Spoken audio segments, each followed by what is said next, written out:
मैं screen share करने लगा हूँ जी। ठीक है।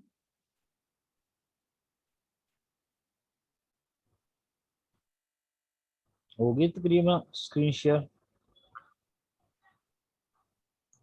हाँ जी। अच्छा, आज लेक्चर नंबर 4 करने लगे हैं हम। तो इसमें हम सिर्फ 3 चीज़ों के बारे में डिस्कस करेंगे। एक तो सबसे पहले जो आपने लेक्चर नंबर 3 और लेक्चर नंबर 2 के अंदर चीज़ें पढ़ी है ना, आज हम उनका एक प्रोग्राम लिखेंगे। आपने लेक्चर नंबर 3 के अंदर वेरिएबल को डिस्कस किया था कि वेरिएबल क्या होते हैं। मैंने बड़े क्लियर अंदाज में आप लोगों को बताया था कि जो नेम ऑफ मेमोरी सेल होते हैं ना, या नेम ऑफ मेमोरी लोकेशन होता है, उनको आप वेरिएबल कहते हैं। ठीक है, उसके बाद हमने एक्सप्रेशन के बारे में बात की थी, फिर हमने ऑपरेटर के बारे में बात की थी।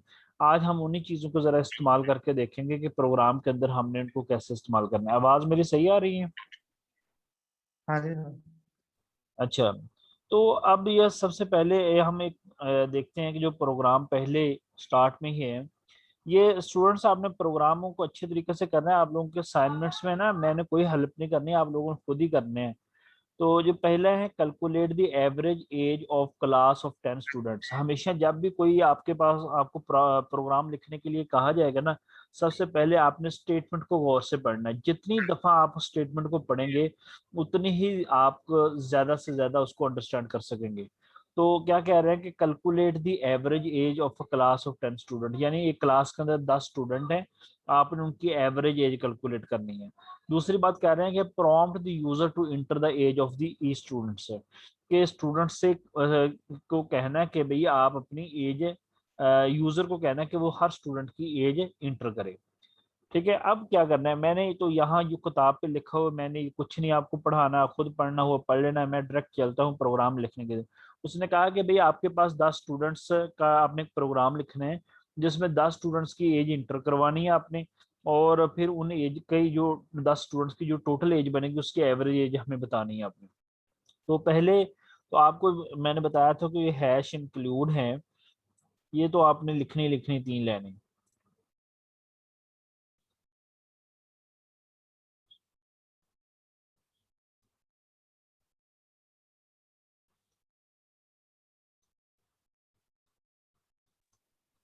अरे आवाज नहीं आ रही। जी, आवाज नहीं आ रही? हेलो? चुप हो गया साथी तुम? नहीं, आवाज आ रही हो? हाँ जी, हाँ जी, आ रही। हाँ हाँ। हाँ, मैं चुप हो गया था। आ रही है सर। अच्छा, ये हैश इंक्लूड आयोस्ट्रीम और using name space Ted semicolon, और उसके बाद आपने लिखना है मेन पैरेंथेसिस ओपन क्लोज। ठीक है, ये 3 लाइनें तो आपने हर प्रोग्राम के अंदर लिखा ही करनी है। ठीक है, बल्कि आगे जाके हम ये लाइनें बढ़ाएंगे, लेकिन अभी तो आपने ये 3 लाइनें ही लिखनी है। अब आपने यहाँ बॉडी लिखनी है ब्रेसेस के अंदर। तो आपने प्रोग्राम को अपने देखने के प्रोग्राम में क्या क्या क्या कहा गया है। उसने कहा कि आपने 10 स्टूडेंट्स की एज इंटर करवानी है। तो जारी बात है, हमें 10 वेरिएबल चाहिए 10 स्टूडेंट्स की एज इंटर करवाने के लिए। और आपको ये भी पता है कि जो एज होती है वो कभी इशारिये में तो हम स्टोर नहीं करते किसी की। कभी कहा है हमने कि फलां की एज 21.5 है, या 21.22 है? कभी नहीं कहा हमने। कहते हैं कि फलां की एज 21 है, फलां की एज 22 है, 25 है। ठीक है, तो ऐसे ही होते हैं। तो हमें जो इसका मतलब है कि जो हमारी एज है वो इंटीजर में होती हैं। ठीक है, हम तो इंट एज 1 मैंने वेरिएबल का नाम रख लिया, सेमीकोलन इंट एज 2। ठीक है, सेमीकोलन। इस तरह चलते जाएंगे, हम एज 10 तक कर लेंगे। कितना ही अच्छा होगा कि अगर मैं इस चीज को एक ही लाइन में, हम मैंने कहा था ना कॉमा के जरिए आप age 2, comma age 3, comma age 4, comma age 5, comma age 6, comma age 7, और comma age 8, comma age 9। Variable को नाम देने के असूल पता है आप लोगों को ये कैसे करने हैं? Comma age 10। ठीक है, यानी स्टार्ट आपने हमेशा लेटर से स्टार्ट करना है, एंड पे आप डिजिट डाल सकते हो। लो जी, यहाँ तक हो गया। अब आपने 10 स्टूडेंट्स की एज स्टोर करने के लिए आपने 10 वेरिएबल ले लिए। अब आ जाए, अब आपने एक एवरेज मालूम करनी है। तो एवरेज मालूम करने के लिए आपको पता है कि सम लेना पड़ता है सबका। तो आपने एक वेरिएबल सम भी लेना है, इंट सम मैंने ले लिया। अब जब आपने एवरेज एज मालूम करनी है तो एवरेज जो हमेशा होती है आपको पता ही है कि वो तहशारिये में आती हैं, तो आप फ्लोट ले लेंगे। एवरेज एज में अंडरस्कोर ए, ताकि आप लोग इसको अच्छे तरीके से समझ सकें। सेमीकोलन। यहाँ तक क्लियर है? कोई प्रॉब्लम तो नहीं किसी को? सर अंडरस्कोर ना भी डालें तो? अंडरस्कोर ना डालें तो फिर स्पेस नहीं डालनी है आपने, ठीक है? ये फिर आप ऐसे कर देंगे एवरेज एज, ठीक है? तो अगर ठीक है। अंडरस्कोर से ये थोड़ा सा क्लियर हो जाता है क्या लिखा हुआ है आपने। ठीक है। अच्छा, अब आपने एज इंटर करवाया करनी है। सी आउट, मैं ये कहता हूँ स्क्रीन पे एक मैसेज आए, वो कहे please enter the age of first student, आप एज इंटर करें, फिर कहे कि please enter the age second student. कुछ इस तरह का हम बनाना चाह रहे हैं। मैं लिखता हूँ please enter age of first students, double quotes के अंदर जो भी लिखेंगे वैसे के वैसे स्क्रीन पे आ जाएगा। और उसके बाद आप क्या करेंगे, आप सेमीकोलन एंड पे डालेंगे, ठीक है? और नीचे आ जाएंगे। सी इन, सी आउट तो आप लोगों को बताया था ना कि एक दरवाजा यहाँ से आपने गुजर कर स्क्रीन की तरफ जाना है। सी इन भी एक दरवाजा, यहाँ से बाहर से चीज अंदर की तरफ आनी है, और इसका उल्ट हो जाएगा ये पॉइंट, ठीक है? जरा देखें सी आउट के मैंने कैसे डाला हुआ है, और इसका दूसरा कैसे डाला हुआ है। सी इन के जो एरो है वो अंदर की तरफ पॉइंट कर रहे हैं, ठीक है? तो यहाँ पे मैं क्या करूंगा, किसके अंदर वैल्यू डालनी, एज 1 के अंदर, ठीक है? ये देखिए, आपने गौर कर लें कि स्क्रीन पे आ जाएगा please enter age of first student, आप कीबोर्ड से कोई भी वैल्यू डालेंगे ना 21, तो वो कहाँ जाएगी, एज 1, जो मेमोरी के अंदर सेल का लेबल लगा होगा ना एज 1, जिस तरह हमने XYZ लगाया था, तो जो एज 1 लगा था वो आप उसके अंदर ये चले जाएगी जो भी डालेंगे। इसी तरह आप दूसरी भी लिखोगे, ठीक है? Enter age of second student.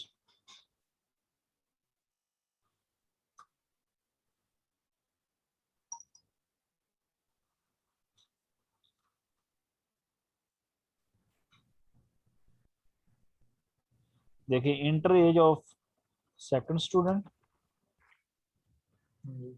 Age 2 के अंदर चले जाएगा ये value. Age enter of third student,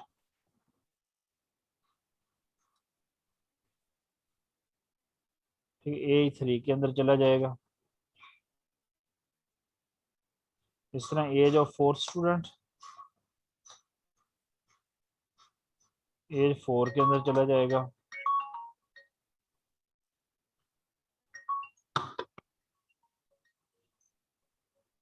इसी तरह फिफ्थ स्टूडेंट, ये एज 5 वाली मेमोरी लोकेशन के अंदर चला जाएगा। इसी तरह age of six student, age 6 के अंदर चला जाएगा। समझ आ रही मैं क्या कर रहा हूँ? हाँ जी सर। 7th 8 9 और 10। As of seventh student,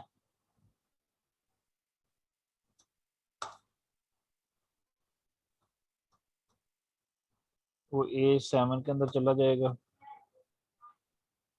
as 8 student, as 8 के अंदर चला जाएगा ये। इस तरह as 9 student, 9th student as 9 के अंदर चला जाएगा।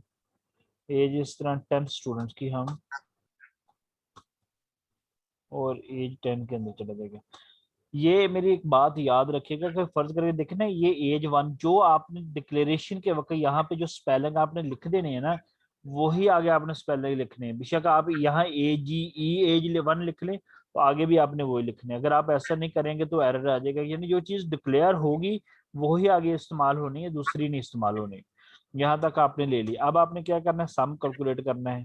सम इक्वल, ठीक है, अब age 1 plus age 2 plus age 3 plus age 4, ये तमाम वेरिएबल से वैल्यू निकलेगी बाहर मेमोरी लोकेशन से और जमा हो जाएगी। Age 5 plus age 6 plus age 7 plus age 8 plus age 9 plus age 10 semicolon. ये सम हो जाएगा कैलकुलेटर। अब हमने एवरेज एज वाला ये वेरिएबल था, इसके अंदर वैल्यू जानी एवरेज की, AVER स्पेलिंग को हमेशा आपने देखना अंडरस्कोर ए कैपिटल डाला हुआ ऊपर आपने एज का। तो जैसे भी आपने लेटर वेरिएबल डिक्लेरेशन टाइम आपने करना है, बिल्कुल वैसे ही आपने यहाँ पे भी उनको इस्तेमाल करना है। आप जानते हैं कि एवरेज को करने के लिए सम को आप डिवाइड करते होते हैं जो उनकी टोटल तादाद है 10.0, ना भी लिखेंगे वो खुद ही कर लेगा सेमीकोलन। अब ये एवरेज निकल आएगी, एवरेज वेरिएबल के अंदर वैल्यू चले जाएगी। अब आपने स्क्रीन पे प्रिंट करवा देनी, C out search operator double quotes average age of 10 students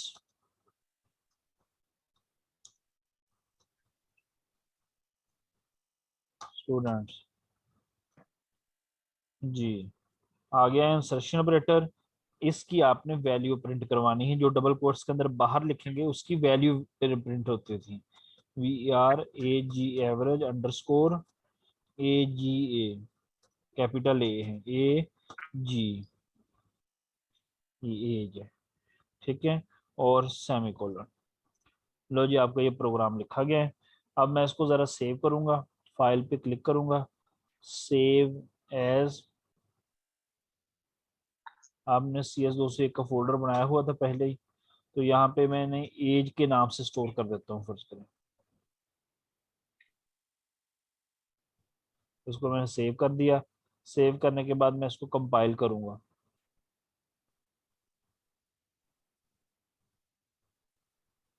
देखें ये 0 एरर, वार्निंग 0। ठीक है, अब ज़रा मैं इसको रन करता हूँ। एज .exe देखें आ गया, please enter the age of first student.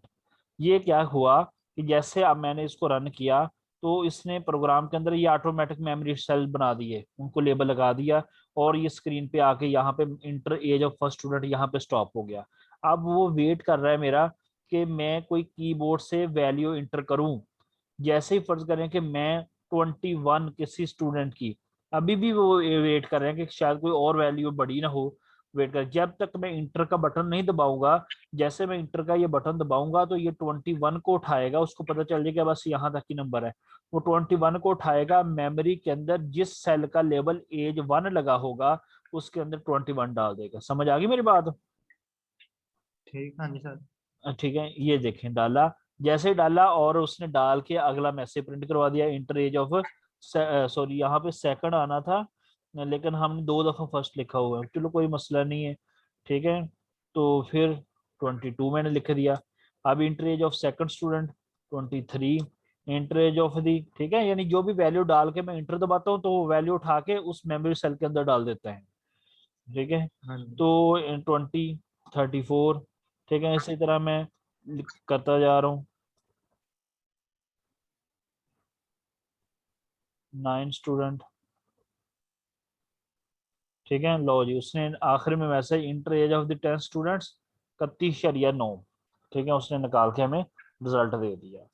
तो ये था आप लोगों को वेरिएबल के इस्तेमाल करने का तरीका कि आपने प्रोग्राम की स्टेटमेंट को पढ़ना है और उसको देखना है उसके अंदर कितने वेरिएबल हमें चाहिए और उनकी टाइप क्या होगी, कैसे डाटा लेना है, ये सब कुछ अपने प्लान करके अपने प्रोग्राम लिखना स्टार्ट करना है। ठीक है, इस प्रोग्राम के अंदर किसी को कोई क्वेश्चनिंग करनी है तो मुझे बताएं। सस्ती है, कैसे करना है ये बता दीजिए। हाँ जी, डायरेक्ट नहीं कंपाइल करेंगे, डायरेक्ट डायरेक्ट कैसे? यानी कि वो कंपाइल का ये प्रोग्राम लिख के कंपाइल का बटन दबाएंगे फिर वो कंपाइल होना शुरू हो जाएगा, तो सेव आ नहीं जाएगा। नहीं नहीं हाँ वैसे भी आप कर लें सेव, लेकिन ये है कि अच्छी प्रैक्टिस तो यही होती है कि आप उसको सेव करें पहले। ठीक है, सेव करके आप फिर आप उसको कंपाइल करें। सी आउट के लास्ट में एंड एल यूज कर सकते हैं? जी हाँ बिल्कुल, एंडल यूज कर सकते हैं ताकि लाइन खत्म हो गई आपकी। जी। ठीक है, वो हम करेंगे आगे जाके, नो टेंशन, आस्ते आस्ते ये सारी चीजें करेंगे हम। तो अच्छा, अब आगे चलते हैं हम अपनी किताब की तरफ। ये देखें, ये मैंने सारा आपको प्रोग्राम, ये सारी एक्सप्लेनेशन उसने की हुई है, ये मैं तकरीबन आपको समझा चुका हूँ। देखिए CN एज 1, ठीक है, ये CN वही दरवाजा है जो बाहर से वैल्यू कीबोर्ड से लेके आपके वेरिएबल के अंदर इंटर करवाएगा। ये सारे देखें टोटल एज हैं, ठीक है, ये सारी चीजें मैंने आपको समझा दी है, ठीक है। ये पूरा प्रोग्राम लिखा हुआ है आगे, और उसने ये क्लिक करके भी दिया हुआ है आपको। अब आ जाए example of the expression. Expression क्या है, देखें आपने कोई भी एक स्टेटमेंट लिखनी है ना, y equal to A X की 2 जमा बी एक्स जमा सी। मैथ के अंदर तो आपने देखा ही होगा कैसे लिखते हैं, लेकिन जब आपने कंप्यूटर के अंदर सी के अंदर लिखनी है तो आपने पता क्या करना है, देखें ये जो ए एक्स है ना, अगर आप ऐसे लिखेंगे तो ये कंप्यूटर तो ये समझेगा ना कि ये ए एक्स एक ही चीज है, वेरिएबल है। तो लेकिन जब आपको तो पता है मैथ के अंदर ए जरब एक्स हो रहा होता है कि और एक्स का स्क्वायर होता है, लेकिन जब आप सी के अंदर लिखेंगे तो आपने ऐसे लिखना है ए स्टार यानी मल्टीप्लाई एक्स, जो एक्स स्क्वायर नहीं लिखा जाता तो एक्स मल्टीप्लाई एक्स लिखा जाता है। जरा देखें यहाँ पे सी के अंदर आप ऐसे लिखेंगे y equal to A multiply, यानी आपने हर एक के दरमियान में जो उसके वैल्यू ऑपरेटर बनता है ना वो आपने डालना है, ए मल्टीप्लाई एक्स, फिर x का क्या था, x मल्टीप्लाई एक्स हो गया, ठीक हो गए। फिर बी एक्स था, इन्होंने लिखा b multiply X plus c अकेला था। तो लेकिन आपको एक चीज की कंफ्यूजन होगी कि आपको तो ये पता है ना कि ए एक्स का स्क्वायर जो ए के अनुसार मल्टीप्लाई हो रहा है, तो फिर आप क्या करेंगे, आप इसको क्लियर करने के लिए आप एक्स स्क्वायर और मल्टीप्लाई एक्स के साथ पैरेंथेसिस का इस्तेमाल कर देंगे, ठीक है। ये देखें A multiply parenthesis open X multiply X, यानी एक्स का स्क्वायर मल्टीप्लाई हो रहा है ए के साथ, फिर बी मल्टीप्लाई हो रहा है वाई के साथ, ठीक है। तो आपने सी के अंदर किसी भी एक्सप्रेशन को एक क्लियर अंदाज में लिखना है, उसके अंदर आगे आ जाए X equal to A X plus B Y plus C Z का स्क्वायर। अब ए मल्टीप्लाई एक्स लिखेंगे हम, ठीक है, ये बी मल्टीप्लाई वाई लिखेंगे, और सी और मल्टीप्लाई जी देखें ये लिख दिए। मेरे ख्याल में ये इतनी कम्प्लेक्स चीज नहीं थी जो आपको समझ ना आ रही हो, ठीक है, ये आ गई होगी। अगर आप इसको बेहतर अंदाज में लिखें तो आप पैरेंथेसिस का इस्तेमाल करें, पैरेंथेसिस क्लियर कर देती हैं कि कौन आपस में मल्टीप्लाई हो रहा है कौन नहीं हो रहा, ठीक है। जरा ये देखें थोड़ा सा कम्प्लेक्स स्टेटमेंट है, तो देखें A multiply X into X plus B into Y plus C Z का स्क्वायर।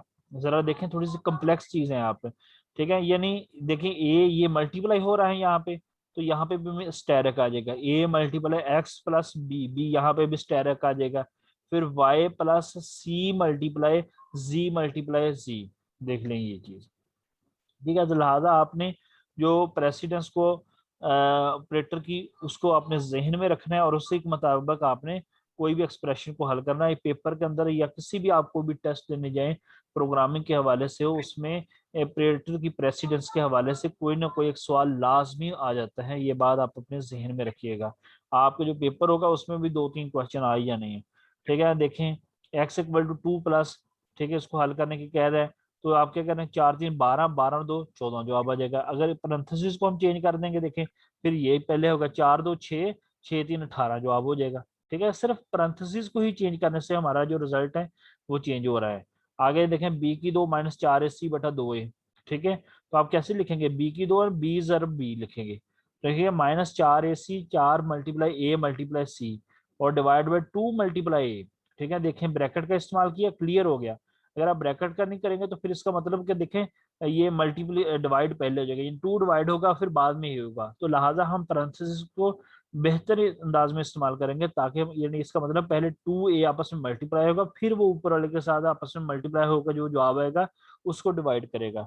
तो ये चीजें होती हैं, आपने इसको अच्छे से इस्तेमाल करना। अब हम जरा प्रोग्राम लिखते हैं, कहता है write a program that take a 4-digit integer from the user. एक प्रोग्राम लिखना जो यूजर से एक इंटीजर ले 4 डिजिट का, ठीक है। कोई भी आपको कहा जाए कि आप 4 डिजिट का एक इंटीजर इंटर कर रेफर करके आपने कर दिया 3536, ठीक है, आपने या 7531 आपने इंटर कर दिया। आपका जो है प्रोग्राम है वो उनको स्क्रीन पे सेपरेटली यानी अलग अलग 7531 इनको प्रिंट करवा दे। जरा आ जाए हम डायरेक्ट कोडिंग की तरफ चलेंगे और आपको समझ भी आ जाएगी क्या है? सबसे पहले ये तो आपने लिखने ही लिखने हैं ना, हैश इंक्लूड आयोस्ट्रीम मेन, ये चीज तो आपने भूलनी ही नहीं है। उसके बाद आपको दो वेरिएबल चाहिए, एक तो वो वेरिएबल चाहिए जिसके अंदर जो यूजर ने नंबर डालना है ना 4 डिजिट का, वो आपने लेना है। दूसरा वेरिएबल चाहिए जिसके अंदर आपने इनको अलग अलग करना है, तो उसका आपने डिजिट रख लिया, एक आपने नंबर रख लिया। ठीक है, तो अब आ जाए, सी आउट के जरिए स्क्रीन पे मैसेज देगा, प्लीज इंटर 4 डिजिट नंबर। वो 4 डिजिट का नंबर स्क्रीन पे मैसेज आ जाएगा। वो आप कोई भी बंदा, वो यूजर जो होगा वो नंबर इंटर करेगा, कोई भी नंबर वो 4 डिजिट का इंटर करेगा, वो नंबर वेरिएबल के अंदर 4 डिजिट फर्क करेगा, 7531 उसने इंटर किया, वो इस वेरिएबल के अंदर चला जाएगा। ऐसे समझ आ रही है? मैं करके दिखाऊं उधर? सर जी कर दें, सर जी करके दिखा दे थोड़ा सा। चलें ठीक हो गया। ठीक है, उधर आ जाए फिर।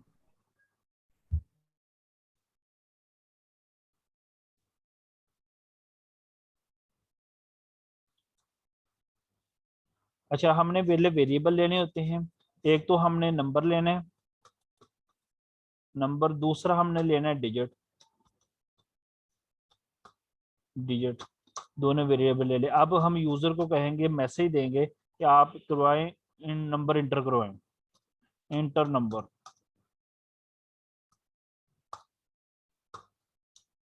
इंटर नंबर जैसे मर्जी लिख लें ताकि अगले बंदे को समझ आ जाए। ठीक है, बाहर निकल के सेमीकोलन और सी इन एक्सट्रैक्शन ऑपरेटर, ये आ जाएगा नंबर के अंदर, यार नंबर सेमीकोलन। अच्छा जी, अब यहाँ नंबर आ गया। अब आपने नंबर को पकड़ना है, उसके डिजिट को अलग अलग करना है आपने। अच्छा जी, अब नंबर को पकड़ के आप किस पे डिवाइड करेंगे जी? जी हाँ, 10 पे डिवाइड करेंगे। तो वो डिजिट DIGIT डिजिट ऊपर लिखा था, डिजिट वेरिएबल, डी नहीं दोबारा जा रहा, डी, या असाइनमेंट ऑपरेटर, नंबर, नंबर,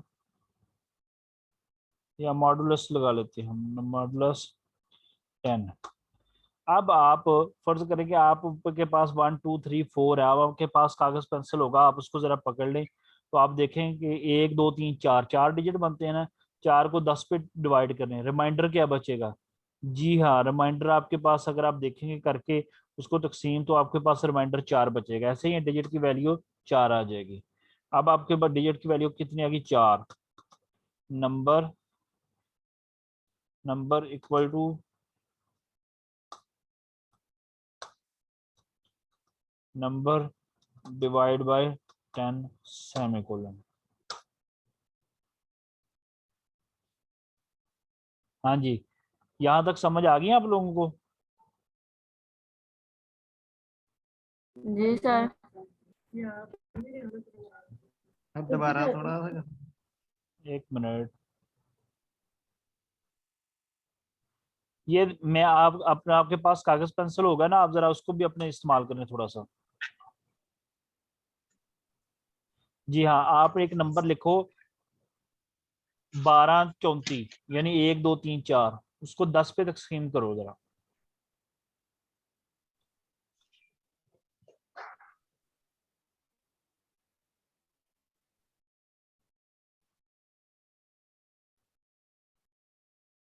जी हाँ, करें 10 पे तकसीम। बताएं मुझे रिमाइंडर क्या आते हैं? सर रिमाइंडर 4 आता है। रिमाइंडर 4 आते हैं, बिल्कुल याद रखिएगा कि रिमाइंडर क्या आया? 4 आया। तो हमने वो 4 यहाँ पे प्रिंट करवा देना है, सही है। डिजिट की वैल्यू प्रिंट करवा दी, यानी जो रिमाइंडर आएगा वो डिजिट में चला जाएगा ना यहाँ पे, और सी आउट के जरिए हमने डिजिट प्रिंट करवा दिया। ठीक है, अब नीचे आए। अब उसी नंबर को, यानी जो है 1 2 3 4, यानी 1234 नंबर को 10 पे तकसीम करें। जवाब क्या आ रहे हैं? रिमाइंडर तो सर 1 4, 3 1 2 3 आ रहा है। अब 1 2 हाँ। 3 नंबर के अंदर डाल दें। देखें, इसका मतलब ये है, ये जो स्टेटमेंट मैंने लिखी, इसका मतलब ये है कि उस नंबर को 10 पे डिवाइड करो, जो जवाब आ रहा है वो नंबर के अंदर ही डाल दो। अब नंबर की वैल्यू क्या आ गई? पहले थी 1 2 3 4, अब क्या रहेगी? 1 2 3 1 2 3 रहेगी। अब आ जाए फिर, यही चीज हमने रिपीट करनी है दोबारा। आप देखें, आपके पास अब नंबर की वैल्यू थी 1 2 3, 1 2 3 को आप 10 पे डिवाइड करें, बताया रिमाइंडर क्या आता है, वो डिजिट के अंदर चला 3 जाएगा। हाँ 3 आता है। अब डिजिट की वैल्यू क्या होगी, 3। पुरानी वैल्यू क्या 2 थी, कहाँ गई, कोई हिसाब नहीं हमारे पास, वो तो प्रिंट होगी थी। ठीक है। अब न्यू वैल्यू कितनी है, 4 डिजिट, 3 डिजिट की वो प्रिंट होगी। अब फिर नंबर को 10 पे डिवाइड करो, जवाब क्या आएगा। 1 2 हाँ जी क्या आएगा। सर 1 and 2 हाँ 1 2। अब नंबर की नई वैल्यू क्या आ गई, 1 2 आ गई। ऐसे ही है। ठीक है। अब जी फिर आ जाए। अब आप दोबारा उस नंबर को 1 2 को दोबारा 10 पे डिवाइड करें, आप क्या आएगा, रिमाइंडर क्या बचेगा, सर 2 2 बचेगा। डिजिट की न्यू वैल्यू 2 होगी, पुरानी वैल्यू क्या थी, कहाँ गई, कोई रिकॉर्ड नहीं, वो प्रिंट हो चुकी है। तो अब डिजिट की वैल्यू 2 प्रिंट होगी। अब दोबारा नंबर को 10 पे डिवाइड करें, क्या आंसर आ रहा है, 1 आ रहा है। 1 जी 1। अब नंबर की क्या वैल्यू है, 1। 1 ठीक है। अब 1 बेशक आप नीचे फिर रिपीट कराना है करवा लें, नहीं करवाना तो नंबर ऐसे भी हम प्रिंट करवा सकते हैं, सी आउट नंबर की वैल्यू प्रिंट करवा दें आप, बस नंबर सेमीकोलन। तो जरा हम इसको और सेव हैं, सी आउट में एन आ गया। सी आउट, हाँ ये भी है। अब यहाँ फाइल पे चलता हूँ मैं, इसको सेव एज करता हूँ। ठीक है। हम एन ओ के नाम से फिर जो भी नाम सेव कर लेते हैं। इसको मैं कंपाइल करता हूँ, देखते हैं कोई एरर तो नहीं है। जी हाँ एरर दे रहे हैं, ये क्या एरर दे रहे हैं, कहते हैं सी आउट।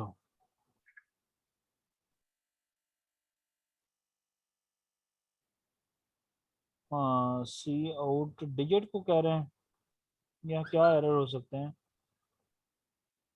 DIGIT ये सर तो ठीक, सेमीकोलन नहीं लगाया आपने डिजिट के बाद।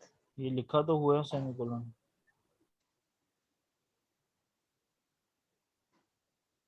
डिजिट डिजिट को प्रिंट करवाना है हमने, यहाँ सर क्या कह ऊपर, रहे हैं। सर इसके हाँ ऊपर। बिल्कुल ऊपर नहीं लिखा, यहाँ पे देखें, ये एरर दे दिया इसने, ये सब के लिखने वाला है, पढ़ो ये देखिए, ये सिंटैक्स एरर था। सर दोबारा ऊपर कम, वाली लाइन में। नहीं अब हो गया क्लियर। ठीक है। एरर 0 आ गया। अब हम जरा इसको कंपाइल करते हैं। सर ऊपर वाली लाइन में आपने नहीं लगाया सेमीकोलन। अब लगा दिया मैंने सर, इंटर नंबर 1 2 3 4, देखें 4 3 2 1 कर दिया इसने प्रिंट। जी समझ आ गई में कोई प्रॉब्लम। सर ठीक है, यही काम हमने करवाना था। अब आ जाए जी, ये प्रोग्राम भी हमारा हो गया। ठीक है। अगला प्रॉब्लम आ गया, कहता है write a problem program that take radius of circle from the user and calculate the diameter circumference and area of circle and display the result. ये आखिरी प्रॉब्लम है हमारा।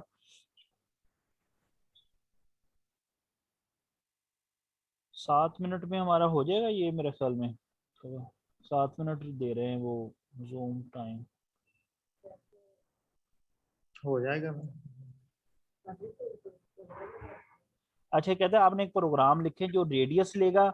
ये एक तो वेरिएबल हमारा रेडियस हो गया सर्कल का, यानी यूजर से पूछेगा प्लीज इंटर रेडियस। दूसरा यूजर को कहेगा कि आप डायमीटर कैलकुलेट करके दो, दूसरा वेरिएबल हो गया डायमीटर के लिए। तीसरा कहता है सर्कमफ्रेंस भी कैलकुलेट करने का, 3 वेरिएबल हो गए।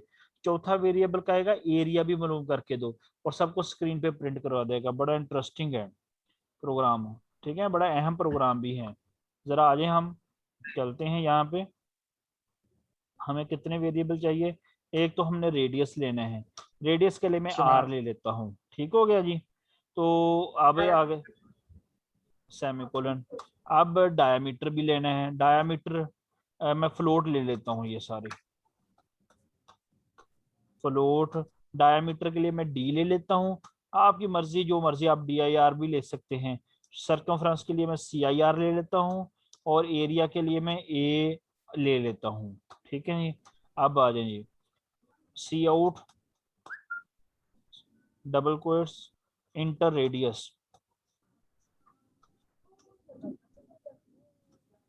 इंटर रेडियस सेमीकोलन, और CN के जरिए वो जो भी वैल्यू देगा वो कहाँ जाएगी, आर के अंदर जाएगी, और सेमीकोलन। अब वो डायामीटर निकालेगा, डी इक्वल, आपको पता है जो रेडियस होता है डायामीटर, उसको रेडियस को 2 पे डिवाइड करें डायामीटर आ जाते हैं, ऐसे ही है, पता है किसी को मैथ आती है? जी सर। ठीक है, ये डायामीटर आ गया हमारे पास है। ठीक है, अब एरिया मालूम करना है, ठीक है, या सरकमफ्रेंस मालूम करना है, सी आई आर इक्वल, सरकमफ्रेंस का फार्मूला वो याद है किसी को? 2 पाई आर होते हैं। क्या फार्मूला होता है सरकमफ्रेंस का? पाई की वैल्यू कंप्यूटर इसको पता नहीं है, आगे जाके हम देखेंगे, बताएंगे भी, ये खुद ही जान जाया करेगा पाई की वैल्यू। अभी हम 3/14 लिख देंगे और आर लिख देंगे। और एरिया का क्या फार्मूला होता है? पाई आर स्क्वायर होता है। आते ही नहीं मेरे ख्याल में आप लोगों को, पता नहीं, मैंने लिख दिया। ठीक है, लो जी यहाँ तक आ गया। अब आपने C out double quotes diameter, diameter बाहर आ जाए, सेमीकोलन, डी की वैल्यू प्रिंट हो जाएगी। ठीक है, और एंडल न्यू लाइन पे जाके दूसरी करेगा। फिर इसी तरह C out insertion operator double quotes, इसमें हम एरिया इक्वल टू ए की वैल्यू प्रिंट हो जाएगी, और फिर एंडल न्यू लाइन। इसका एंडल का मतलब होता है कि यानी ये प्रिंट होने के बाद वो न्यू लाइन पे अगली लाइन प्रिंट करेगा।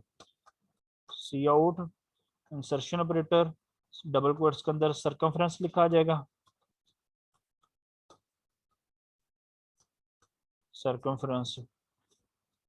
ठीक है, बाहर आएगा, सी आई आर की वैल्यू प्रिंट करवा देगा। यहाँ भी आखिरी लाइन थी। अब इसको जरा मैं सेव करता हूँ, सर्कल सी आई आर के नाम से सेव कर देता हूँ। अब जरा इसको मैं कंपाइल करता हूँ, देखें 0 एरर आ जाए यहाँ पे, क्लियर स्क्रीन।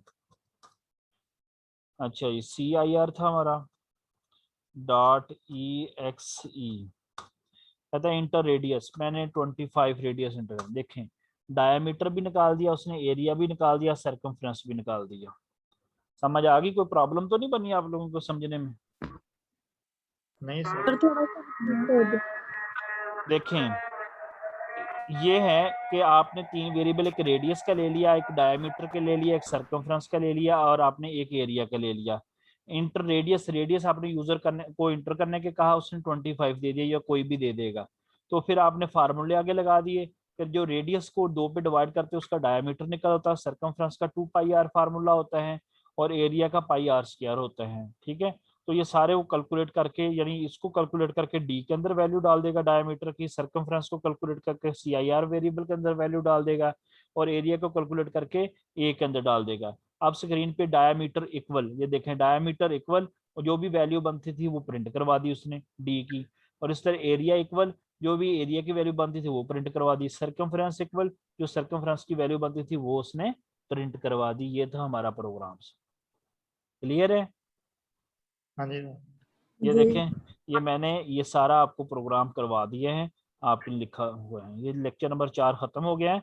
इसमें आपने एक तो उसने कहा कि आपने जो वेरिएबल हैं वो डिस्क्रिप्टिव किया करें, जैसे कि हमने डायमीटर के लिए डी रख लिया, एरिया के लिए ए रख लिया, पता होना चाहिए। और उसके बाद कहते हैं कोड को इंडेंट करें ताकि पढ़ना आसान हो।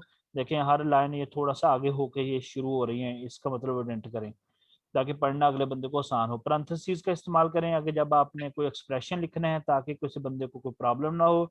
आप मेमोरी को बेहतर इस्तेमाल करने के लिए आप वेरिएबल का बेहतर इस्तेमाल करें, ताकि आप एक वेरिएबल को बार बार इस्तेमाल कर सकें। आप कभी किसी नंबर को 0 पे डिवाइड ना करें। आप लोग जानते हैं कोई भी नंबर 0 पे डिवाइड नहीं होता, करेंगे तो लॉजिकल रन टाइम एरर आ जाएगा। एनालाइज प्रॉब्लम प्रॉपरली, जब सबसे पहले कोडिंग करने से पहले आप प्रोग्राम की स्टेटमेंट को अच्छे तरीके से पढ़ें, बार बार पढ़ें। ठीक है, तो फिर आप उसको कोड करें। क्लियर है? इसके आप प्रैक्टिस कीजिए। कल को हम लेक्चर नंबर 5 है, बड़ा इंटरेस्टिंग एक नए मोड पे हम चले जाएंगे, वो स्टार्ट करेंगे। ठीक है, ओके, हाँ अल्लाह जी। हाफिज। जी थैंक यू।